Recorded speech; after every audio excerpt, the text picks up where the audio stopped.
10/6/2026 रोजी रात्री दौंड पोलीस स्टेशनच्या हद्दीमध्ये दोन गाव खोरवडी आणि आलेगाव या दोघा गावामध्ये एक सशस्त्र दरोडेखोर टोळीने 4 ठिकाणी दरोडे टाकले।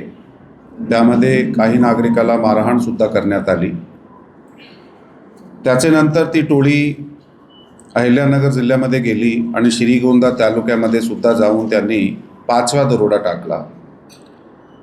हा टोळी अगोदरही काही गुन्ह्यामध्ये पाहिजे आणि फरारी आरोपी म्हणून हिचे जे सदस्य आहे हा दरोडेखोर टोळीचे ते अब्स्कॉन्डिंग होते। तर स्थानिक गुन्हे शाखा पुणे ग्रामीण आणि दौंड पोलीस स्टेशन हा एक संयुक्त टीम तयार करण्यात आल्या। 5 टीम तयार करण्यात आल्या। त्यांना वेगवेगळ्या जबाबदाऱ्या देण्यात आल्या। गोपनीय, तांत्रिक व तपासाची इतर माध्यमातून 3 दिवसात आत ह्या टोळीचे 4 सदस्य जे आहे ते अटक करण्यात आलेले आहेत। यामध्ये गणेश मंगेश काळे राहणार कर्जत अहिल्यानगर हा 22 वर्षाचा आहे। विशाल हंबर्ड्या काळे 21 वर्ष आष्टी बीडचा राहणार आहे। त्याच्याबरोबर किशोर रावण भोसले हा 19 वर्षाचा असून कर्जत अहिल्यानगर जिल्ह्याचा आहे। आणि त्यांच्याबरोबर जे चौथा सदस्य आहे तो एक विधी संघर्ष बालक त्यांच्याबरोबर सुद्धा होता। या गुन्ह्याचा अधिक तपास करून या गुन्ह्यात सध्यापर्यंत एकूण 17 तोळे सोना, 350 ग्राम चांदी, मोबाईल फोन आणि एक मोटरसायकल जे गेलेला माल होता गुन्ह्यात ते जप्त करण्यात आलेला आहे। ही जे दरोडेखोर टोळी आहे ह्यांचे प्रत्येक सदस्यावर या अगोदरही खूप गंभीर प्रकारचे गुन्हे, दरोड्याचे, जबरी चोरीचे गुन्हे दाखल होते आणि याचे अधिक तपासामध्ये अजून काही गुन्हे उघडकीस आणले। 20 गंभीर गुन्हे उघडकीस आणले गेले आहे या टोळीकडून। यामध्ये पुणे ग्रामीण जिल्ह्याचे 12 गुन्हे आणि अहिल्यानगर जिल्ह्याचे 3 गुन्हे उघडकीस आणले। पुणे ग्रामीणमध्ये 1 दरोडा, 6 जबरी चोरी आणि 5 गरफोड्या यांनी या अगोदर केल्या होत्या आणि अहिल्यानगर जिल्ह्यामध्ये 3 दरोडे, 3 जबरी चोरी आणि 2 गरफोड्या त्यांनी या अगोदर केल्या होत्या। सो एकूण 20 गुन्हे हा आणि त्याचा जुन्नासुद्धा काही सदस्याचा 8-10 गुन्ह्याचा रेकॉर्ड आहे। सो ह्या स्थानिक गुन्हे शाखा आणि दौंड पोलीस स्टेशनची टीमने खूप छान पद्धतीने काम केला। दिवस रात्र टीम फील्डमध्ये कार्यरत होती आणि त्यांनी जे घोळ घातला आणि मेहनत केली त्याला यश आलेलं आहे।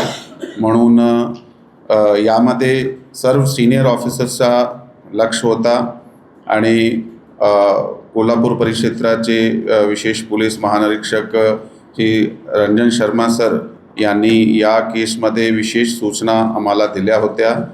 त्या सूचनेप्रमाणे आम्ही स्वतः आणि अप्पर पोलीस अधीक्षक बारामती विभाग श्री गणेश बिरादार, त्याच्याबरोबर SDPO दौंड श्री धडस,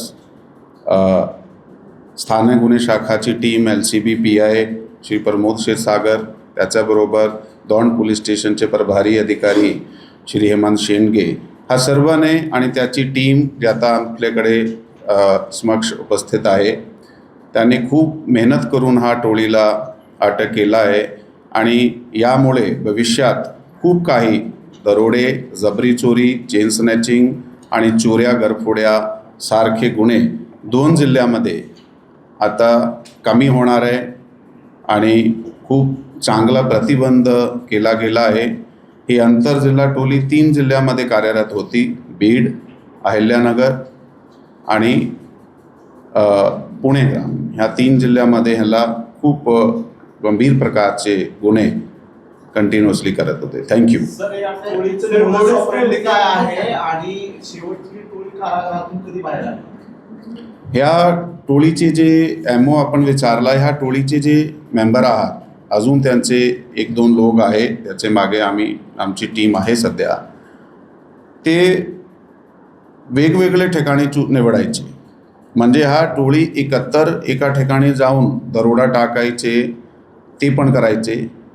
काही 2 मेंबर टोळीचे एका हायवेवर जाऊन जबरी चोरी करायचे, ते सुद्धा करायचे. किंवा 3-4 एकत्र होऊन एका विशेष घरात घरफोडी करायचे. हे वेगवेगळे प्रकार हे एका वेळी वेगवेगळे जिल्ह्यात जाऊन, वेगवेगळे तालुक्यात जाऊन असे प्रकारचे ठरवून हे दरोडा कधी करायचे, जबरी चोरी त्याच वेळी सुद्धा करायचे आणि चेन स्नॅचिंग किंवा इतर गुन्हे सुद्धा करायचे. आणि हे केल्यानंतर ते घरी न जात होते, कारण ते ऑलरेडी अहिल्यानगर आणि बहुतेक बीड जिल्ह्याचे काही गुन्ह्यामध्ये पाहिजे आरोपी होते. म्हणून स्थानिक पोलिसात त्याच्यावर लक्ष होता. हे गुन्हा केल्यानंतर शेतात जाऊन झोपायचे. वेगवेगळ्या गावात ते ठराविक त्यांनी काही जागा निवडल्या होत्या आणि त्या शेतात जाऊन वेगवेगळ्या शेतात झोपायचे, एकत्र सुद्धा झोपायचे नाही. आणि आता आपली टीमला ते सापडले, त्यावेळी सुद्धा हे वेगवेगळे शेतात होते आणि ह्यांना पकडून घेण्यासाठी सुद्धा टीमला खूप कष्ट घ्यावे लागले. म्हणून त्याचं खूप अभिनंदन आहे.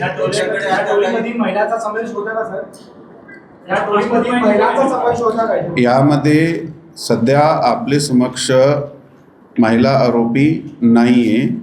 पुढील तपास चालू आहे. त्याचा जर कोणाचा असा समावेश असेल तर त्याच्या विरुद्ध कायदेशीर कारवाई करण्यात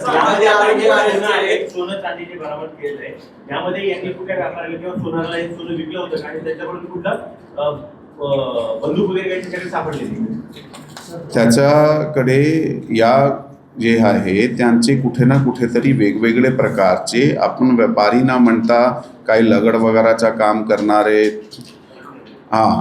ते आठणी वाऱ्या वगैरेला कोणाला पुढे दिला होता. तिथून आम्ही प्रॉपर माहिती काढून अधिक तपास करून ते हस्तगत केला. त्याच्याकडे चाकू, कोयता, लोखंडी गज असे प्रकारचे ते हत्याराचा वापर करायचे.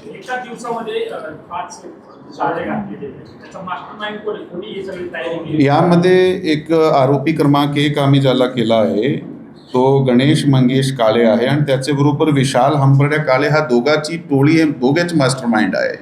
हे सगळ्या टोळीला सोबत घेऊन, इव्हन बिदी संघर्ष बालकाला सोबत घेऊन हे दरोडे टाकणे किंवा जबरी चोऱ्या करण्या हे दोघे प्लॅन करायचे आणि त्याचे नंतर वेगवेगळे सदस्याला सोबत घेऊन वेगवेगळे तालुक्यामध्ये हे ऍक्टिव्ह होते. आता हे दोघाची जे ओळख आहे ते बहुतेक एका समाजाचे असल्यामुळे त्याचे क्रॉस जिल्ह्यामध्ये नातेवाईक सुद्धा राहत आहे. या अगोदर आपल्याला माहीत असणार आहे की आम्ही एक मोका लावला होता ईश्वर भोसले आणि त्याची टोळीबरोबर. हा त्यांच्याशी सुद्धा लांबून निगडीत आहात.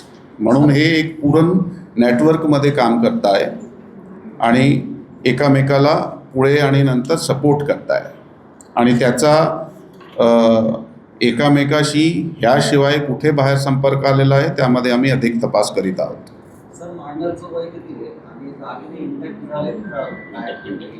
दागिने आम्हाला इंटॅक्ट मिळालेले आहात आणि तो आपल्याला माहिती द्यायची की नारायणगाव आणि पारगाव हा दोघा पोलीस स्टेशनची हद्दीमध्ये खूप काही चोरीचा प्रमाण वाढला होता असा आमच्याकडे रिपोर्ट झाला. म्हणून एक चोरीचा गुन्हा आम्ही उघडकीस आणला आणि ते एक चोरीचा गुन्हा उघडकीस आणत्यावेळी आम्हाला 6 जबरी चोरी ज्यामध्ये चेन स्नॅचिंग होते आणि 3 चोरीचे गुन्हे उघडकीस आणले. 9 गुन्हे उघडकीस केले आणि त्यामध्ये एकूण 25 तोळे सोना आणि एक मोटरसायकल होती जे जप्त करण्यात आलेली आहे. आणि एकूण मागचे 2.5 महिन्यामध्ये स्थानिक गुन्हे शाखा आणि त्यांच्याबरोबर संबंधित पोलीस स्टेशनच्या टीम्सने एकत्र मिळून पुणे ग्रामीणमध्ये 2.5 महिन्यामध्ये 900 ग्रामपेक्षा जास्त सोना जप्त करण्यात आलेला आहे वेगवेगळे गुन्ह्यामध्ये. आणि त्यासाठी मी हे टीमचा खूप खूप अभिनंदन करतो. थँक्यू. 8 शेतकऱ्यांच्या मोटारी चोरून गेलेल्या आहेत, वायरी चोरून गेलेल्या आहेत. जवळजवळ 8 ते 10 लाखाचा माल मुद्देमाल जप्त झालाय. महिना होत आलेला आहे, आरोपी अजून पकडलेले नाही. हे ताजं असताना त्याच्याच बाजूला असताना बेलवडे गावाचं नाव, त्यामध्ये जे गावातले जेवढे शेतकरी आहेत त्या सगळ्या शेतकऱ्यांच्या वायरी चोरून गेलेल्या आहेत. ह्या आरोपींचा त्या प्रकरणाशी काही संबंध होऊ शकतो का? ह्या टोळीचा वायर चोरीचा काम नाही आहे. हा बहुतेक जबरी चोरी, चेन स्नॅचिंग, घरफोड्यामध्ये ॲक्टिव्ह होते. परंतु कालच आम्ही कोणतं पोलीस स्टेशन जातो? कालच आम्ही नारायणगाव भागात परत एक टोळीला अटक केलं आहे. यामध्ये 6 आरोपी आम्हाला भेटले आणि त्यांनी वायर चोरी आणि डीपी चोरीचे खूप सारे गुन्हे केले होते. ते आता कालच रात्री कारवाई झाल्यामुळे त्यांचा तिथे काय संबंध आहे ते पुढील तपासाचा मुद्दा आहे.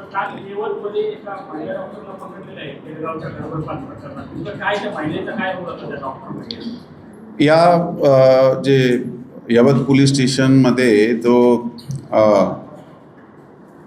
बेकायदेशीर लैंगिक निर्धारांचा गुन्हा आहे, त्यामध्ये सध्यापर्यंत 4 लोकांना अटक करण्यात आलेली आहे. तो मूल आरोपी, त्याबरोबर 2 डॉक्टर आणि आता एक महिला डॉक्टरला काल अटक करण्यात आलेलं आहे.